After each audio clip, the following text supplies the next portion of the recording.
je voulais absolument raconter le regard de quelqu'un qui arrive en France, mais de son point de vue. L'étranger qui regarde, mais pas qui est regardé. Donc voilà, qui découvre la France, mais de manière absolument subjective, la première fois, avant qu'il ne s'habitue. J'essayais même, en écrivant le film, de me remettre dans d'essayer de me remémorer le maximum de choses du choc du début.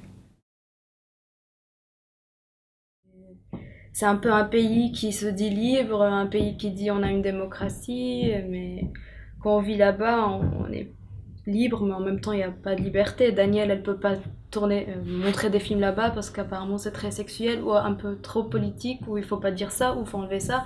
C'est pas libre en fait. J'ai jamais été dans la catégorie de la femme arabe qui raconte son pays ou le cinéma world tel qu'on l'attend aujourd'hui, raconté par une femme arabe. D'où mon problème d'ailleurs, parce que j'arrive pas à être vendue pour toucher tout le monde, parce que je ne représente pas le folklore habituel, mais parce que je suis métissée aussi, mes goûts ont toujours été métissés. Je trouve que le monde à l'avenir, c'est un monde métissé. Un pays où tu peux marcher sans être jugé ou te sentir bien, c'est un vrai pays. Un pays où tu peux pas marcher, où tu marches et tu te sens pas bien, c'est pas un pays. Et moi, au Liban, je marche et je me sens pas bien. Bah, la musique, c'est quelque chose de très important pour moi. En fait, j'écoute beaucoup de musique, je me tiens au courant, c'est quelque chose qui me fait aussi écrire. J'écris des textes, des scénarios, j'ai besoin d'avoir une sorte de la bande-son de mon film, quoi. Euh, c'est, parce que je fais un cinéma assez sensoriel, quelque part, et moins narratif, même si je vais de plus en plus vers la narration. Mais ce qui m'intéresse, c'est faire mettre le spectateur dans un état de comme si une éponge qui reçoit le film comme un... Voilà, pas qu'il réfléchisse, mais qu'il le ressente. Moi, il me faut de la magie. Et c'est ça qui m'aide. Parce que moi, au début, je pensais par exemple que c'était parce que c'est le premier film que j'ai ressenti cette magie. Mais en faisant des castings, en lisant des scénarios, j'ai remarqué que jusqu'à maintenant, il y a des films qui me font sentir cette magie qu'on ressent dans les films quand on regarde.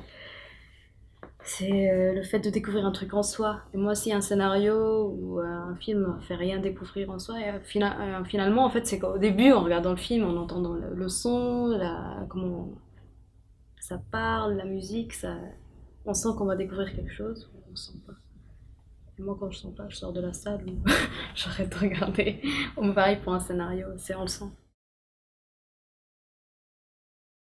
Je trouvais que dans les années 90, il y avait cette ambiance de croire dans l'avenir, dans les années 2000 à venir, en tout cas, comme si le fait d'avoir ce chiffre 2000 allait révolutionner la planète.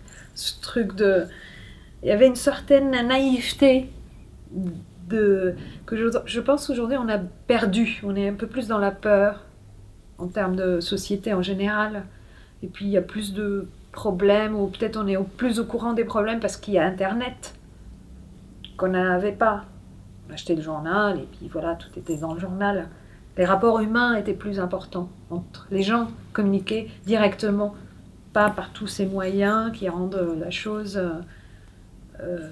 voilà, un peu robotique, enfin un peu, voilà, un peu de l'ordre de... Et j'aimais beaucoup cette période-là, j'aimais la musique de cette période-là. Et peut-être parce que aussi j'avais 20 ans à ce moment-là. J'ai pas envie d'être actrice, j'ai envie de faire des beaux films. J'ai envie de vivre de belles expériences. Moi, je pense pas, c'est pas un métier pour moi. Pour moi, je pense qu'à ma gueule. Et je veux faire des beaux films. C'est tout.